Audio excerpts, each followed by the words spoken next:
أمريكان إسرائيل نابلع إيران دبدبات ككايد حديران يركبوا لوا استخايد زركب زل كم زعين الدبدبات أبلع المرخب كيناتنا إيران كمون أبلع سرعة مكة خلي مسائل نايتهاجريو منقست أمريكا بزرقو حاصير حبريتها استخايد زركب زل سرحيتات أبصراوت إيران دحر تبلع لي استفدت صممت قعدتات نفسون مكل خالز وصل سقمتات مخانو قاليتو بوغن إيران دحر تبلع السراوت استفلا لإعلاماتات استخايد متقعدتات أبلع المرخب كينات أمريكا تمتات سقمتات كم زوصلو حبريتات توت أمريكا بلو بريزيدنت أمريكا دونالد ترامب قدم متقعدتات مكيادو أمونغو إيران أمريكان زكايد زلو زربات بمونغوينت باكستان بتصبق منفسي غتصل كم زلو حبريتات توت نيرو دحر متقعدتات مكيادو إيران اتزلو أزمع بلا يورانيوم وين أمريكا تركب لوا انت زي كوين خاص تفلالي وكلت هاجرات عالم لخوان تكالات ابزلو لوان مولو بمولك تعنو لوا كبلي دونالد ترامب بخمس عين من قد حجونا بلا إيران تزقبر زلو زروات مفتح خون كم زي قيل عمتات هيبو زركب زلو وهاب قال ماكلايز كابيتين تيم هاوكين السراوت أمريكان وتدراتي كلا خللو جنا تخصدو مبالاو زغطلو تقوانت قيقادد نزعرا لنايلو وهاب قال مينستر قداو تا إيران اسماعيل باق أمس أمريكا زكايدو زربات وصل ممحياش كم زر أي بمحبار نتخوين هدو كبلا زغل سمم عملت حقنا بقربا زخونا يكونن أبزبل اليوم ازوم متقعدتات تفصيمهم زلو كابيتين هاوكينس ازوم متقعدتات بتقابان دار عواس تبهلت أقداس تودباوت كتما إيران كم استفدت حبيرو كم تصبصاو نيويورك تايمز تودباوت كتما مدبرت يامت أو هرمز زركب حيل بحر إيرانيا مرها حفاش إيران أبتخباونت ومستسمع سمز باندار عواس مرمر يكايدو خمزلو تصبصيبا نيران ازوم نحج متقعدتات ابتي أمونغ واشنطن تهراني كايد زلو زت سلام انت عينت صلوا كم زهلون صرا يكونن مينستر قدات وصا ماركو روبيو نتمتقعت سيعيو حجون أسمم عملت حيكاليلو باشا مقالاينت قدما مينستر قطر سولس مسلعلو تزاتيت إيرانن مينستر قدات وصا زربات كم زغطول دماء انفيتو قبلك كاتيت أمريكان إسرائيل انصار إيران وقع دحرمو لعام سعبين وأما خلاي مبرق طرح توسيني ترفن اتقجش نقداو مراخبن وحز عالم لخاو نقدن سلازعن قفا دما واغا ندادي بهان دبت وسيخو الزخنتات زواغاتات بمنهار على موعدا خنا وص دريخو كمتي اب غزي قلولاو استلمده قالون انت رأس مال كابتا هندبت سقاير عداغاتات نمدحان ገንዘቦም ናብቲ ከም ውሕዝር ዶላር ኣሜሪካ ይቀይርዎ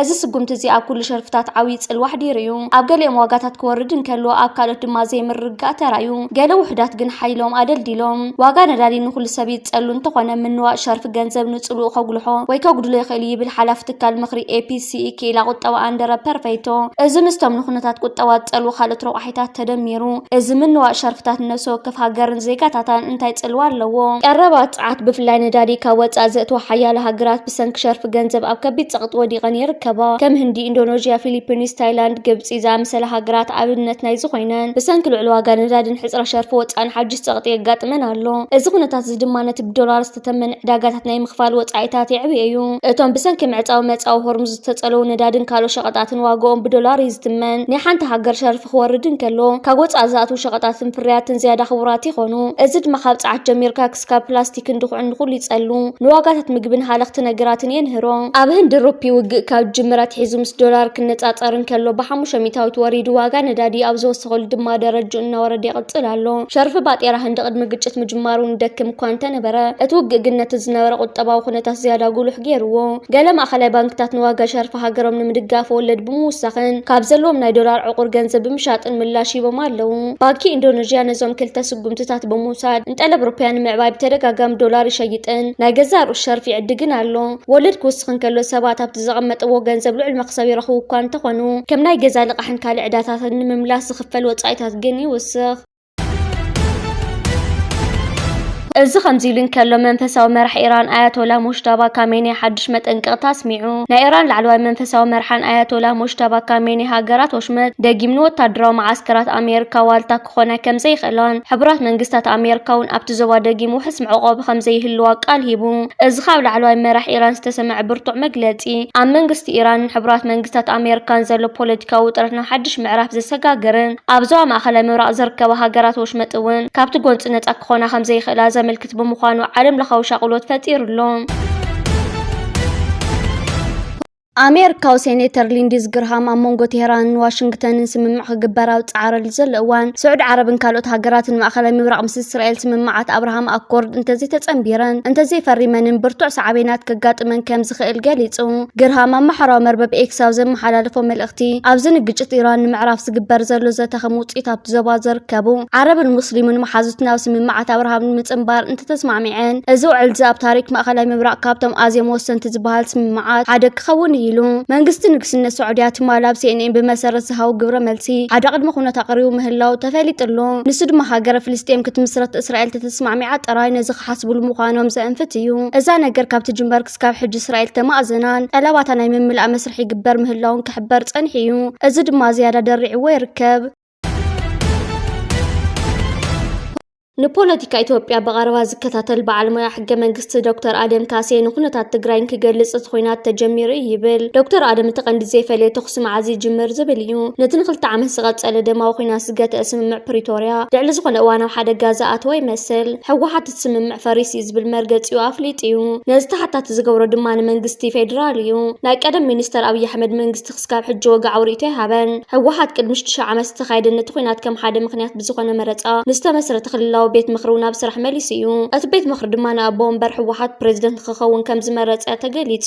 ስጉምቲ ሕወሓት ንሰበ ስልጣንትን ስምምዕ ፕሪቶርያ ዝተመስረተ ግዝያዊ ምምሕዳር ዝመንዝዕ እዩ። ኣብ መወዳእታ መጋቢት በቀዳማይ ሚኒስተር ኣብይ ኣሕመድ ዘበን ስልጣን ዝተናውሐሉ ጀነራል ታደሰ ወረደ መንግስታዊ መሓውሩ ከም ዝፈረሰ እኳ እንተዘይተገለጸ ናይ ምምሕዳር ሓይሉ ግን ሰኣነ ይመስል። ሕጋውነት ግዝያዊ ምምሕዳር ከም ዘብቃዕ ዝዛረብ ሕወሓት ብሰንኪ እዚ ምስ መንግስቲ ፌደራል ዘተኣሳሰረ ገመድ ከም ዝተበተኸ ዘነጥር መርገፂ ሒዙ ጉዳይ ትግራይ ቀፂሉ እንታይ ክኸውን ዝብል ሕቶ ግን እስካብ ሕጂ ብወግዒ ነፀረን። ቀደም እውን ብድሆታት ንዝነበርዎ ስምምዕ ፕሪቶርያ ዝያዳ ናብ ሓደጋ ዘእተወ ስጉምቲ ሕወሓት 3 ሰሙን እኳ እንተቆፀረ መንግስቲ ፌደራል ዛጊድ ወጋዕ ውሪቱ ይሃበን። ኣቦ መንበር ሕወሓት ደብረፅዮን ገብረ ሚካኤል ፈለማ እዋን ካቢነኦም ዝኣከበሉ እዋን ስልጣን ግዝያዊ ምምሕዳር ብሓይሊ ይተሓዝ ከም ዘሎ ብመንገዲ ገጽ ፌስቡክ ቤት ጽሕፈት ፕሬዚደንት ዝገለጸ ጀነራል ታደሰ ወረደ ብድሕሪኡ ድምፂ ዋይ ተሰምዐን። ብኣንጻሩ ስልጣን ከም ዝተቆፃፀረ ዝኣወጀ ኣቦ መንበር ሕወሓት ንዘጣየሾ ካቢኔን ውሳነታት ብምሕላፍ መሪሕነት ክቐጽል ይርአ ኣሎ። ምሁር ሕገ መንግስትን ፖለቲካን ዶክተር አደም ካሴ ከም ዝብሎ ሕጂ ኣብ ትግራይ ዘሎ ኣይ ሰላማይ ኩነታት ንርክብ መንግስቲ ፌደራልን ምምሕዳር ትኽልልን ዝሓላለኸ እዩ።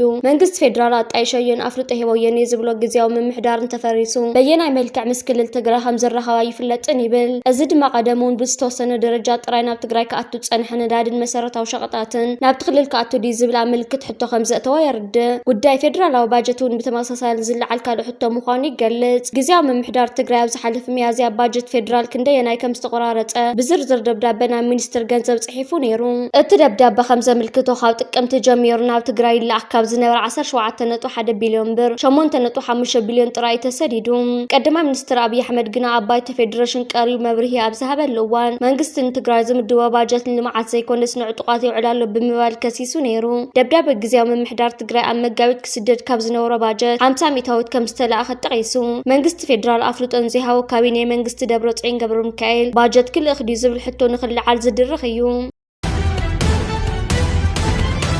ብተወሳኺ ኮምፓስ ዝጠፍኦ ፖለቲካ ብልጽግና ሳዑድያ ኤርትራ ግብፂ ከባንለዋ ክብል ተዛሪቡ ዕንደራ ጉጅለ ጃንጃ ብልጽግና ዓባይ ኢትዮጵያ ሓሊኑ ዓባቕ ኢትዮጵያ ሒዙ ዝተረፈ ፀወታ ድምር ናይ ዜሮ ኮይኑ ተሪፉሎ። እዚ ከምዚ ኢሉ እንከሎ ሞናሊዛ ርኣያ ሳልሳይ ተርታ ሒዛ ከም ዝዛዘመት ተገሊጹ። ሻምፒዮን ኤርትራ ሞናሊዛ ርኣያ ኦስትሪያ ተካይዶ ዝቐነየት ናይ ደቂ ኣንስትዮ ዙር ሳልሳይ ደረጃ ሒዛ ኣብ ፖዲየም ዛዚማ። ፋኖ ንክልተ ሰዓታት ኣብ ዘካየደ ውግእ ሓንቲ ሬጅመንት ብልጽግና ከም ዝደምሰሰን ፋኖን ጀነራል ኣስናቀ ኣይጣኖ ከም ዝቐተሎ ምጽብጻብና ዝዝከር እዩ። ምዝ ተታሒዙ ድማ በአዲስ ኣበባ ዝርከብ ቅድስቲ ስላሴ ቤተክርስትያን ብዓብይ ፀጥታን ስነ-ስርዓት ቀብሩ ዝተገበረ መንነቱ ዘይተገለጸ ሰብ ንሱ ክኸውን ይኽእል እዩ ዝብል ጥርጣረ ወፂኡ ነይሩ እዩ። መራኸቢ ሓፋሽ መንግስትን ሰበስልጣን መንነት ናይቲ ዝሞተ ሰብ ክስካብ ሕጂ ብግልፂ ክዛረቡ እንተዘይከኣሉ እውን ናይ ዓይኒ መስኻኽር ፍልፍላተት ትማሊ ዝተቐበረ ጀነራል ኣስናቀ ኣይጣኖ ምዃኑ ኣረጋጊፆም። ብኻልእ ዜና ቤንሻንጉል ዝንቀሳቐሱ ጸረ ብልጽግና ሓይልታት ሓንቲ ቀበሌ ተቆጻጺሮም እቶም ሓይልታት ኣብ ዞባ መተከል ከባቢ ግልገል በለስ ትርከብ ቀበሌ ብዘካይድዎ መጥቃዕቲ ምዃኑ ኣፍሊጦም።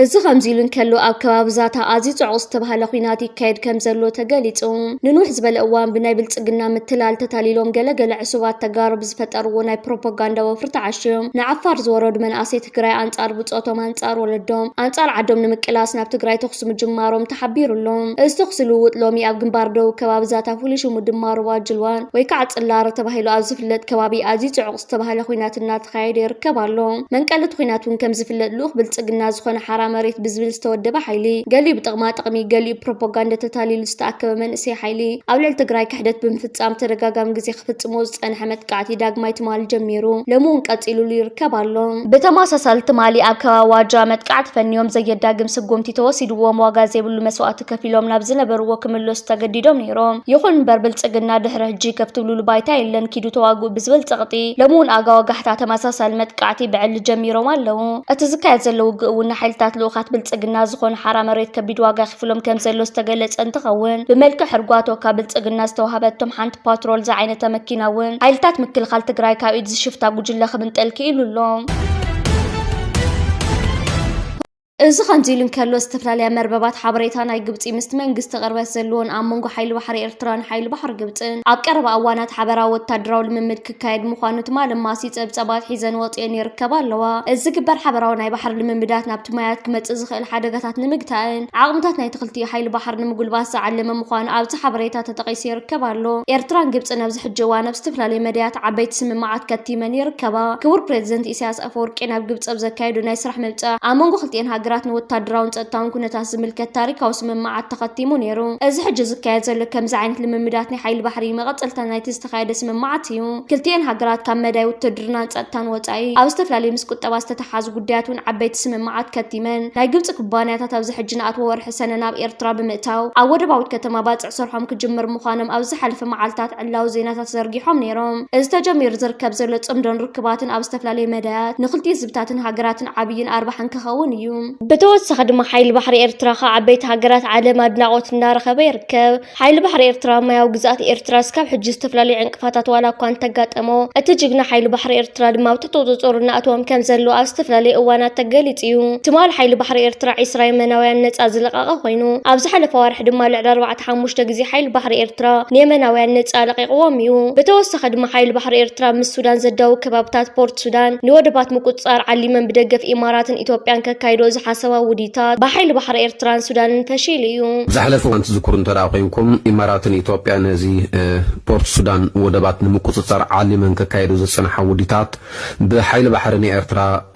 كم زفشلة جالسين يرنام